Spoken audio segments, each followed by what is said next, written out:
tell me why I'm wrong with my thought process. I've got tons of lithium iron phosphate batteries. I've got my entire tower of power here, over 100 kilowatt hours of battery storage. I've got a bunch of lithium iron phosphate portable power stations as well. And this is my philosophy. I personally feel it's better to go ahead and store the batteries at 100% state of charge as opposed to discharging them down to a certain level. I guess I should clarify and say, if I'm going to be putting a battery in long-term storage, like tuck it away in the back of a closet and never touch it for the next 5 years, then maybe I would consider discharging it slightly. But if I am storing a battery with energy in it to help during a grid down situation, especially on my portable power stations, I feel like you should most certainly charge it to 100% and store it there. Think about it. You've spent good money on a power solution of some kind to be prepared for when you need power most, and that is when the grid goes down. The last thing that I would want to do is come and power on my power station and only have 60% of the overall capacity usable when I need it most. I would much rather have this be at 100% state of charge in those situations. And where I cannot anticipate or forecast a power outage, I've just got to assume that every minute of every day there is the possibility of that happening. Initial research on lithium iron phosphate batteries shows that temperature degrades them significantly faster than, say, storing them at a 100% state of charge. I don't necessarily think you should hold every cell at 3.65 volts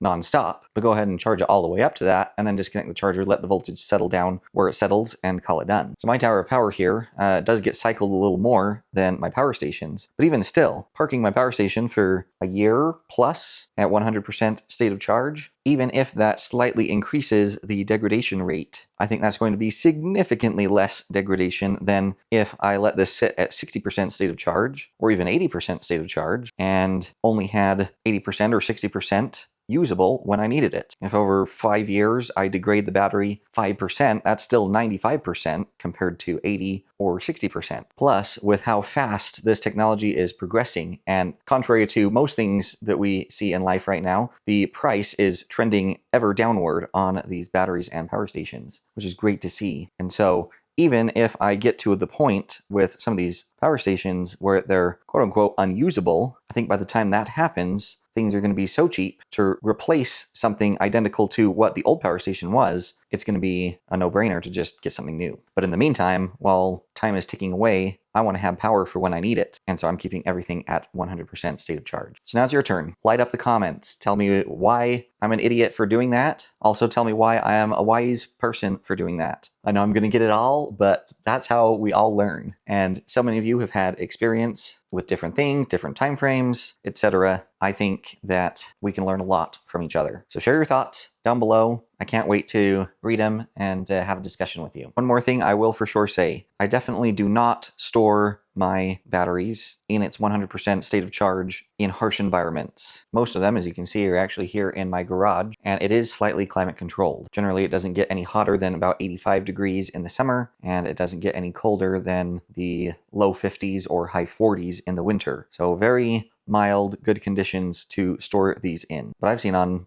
different forums and websites and stuff where people have had lithium iron phosphate batteries in very extreme environments, temperature-wise, and they still hold up really, really well. The oldest battery I have is this one right here. Last time I capacity tested it, which was about a year ago, I pulled like 5 amp hours under its capacity, and this was never the most amazing battery for capacity ever. So it's still holding up really, really well. And my next oldest battery, this guy right here, when it was new, it was pulling insane amounts over its rated capacity, and it still will pull over its rated capacity, at least about a year ago when I did a full capacity test on it as well. So something's working. Now again, these get cycled a little more than my power stations do. I probably ought to run a battery capacity test on these and compare, for example, my Delta 2 Max, one of the oldest power stations I own. Be very interesting to see and compare it with my initial review video of that when it was brand new till now and see if there's any kind of degradation. So sound off in the comments if that would be a video you'd be interested in seeing as well, just so I know your interest level as I chart the course here for this YouTube channel. I'm going to leave links to a couple of playlists down in the description so you guys can check out a couple of things you may be interested in seeing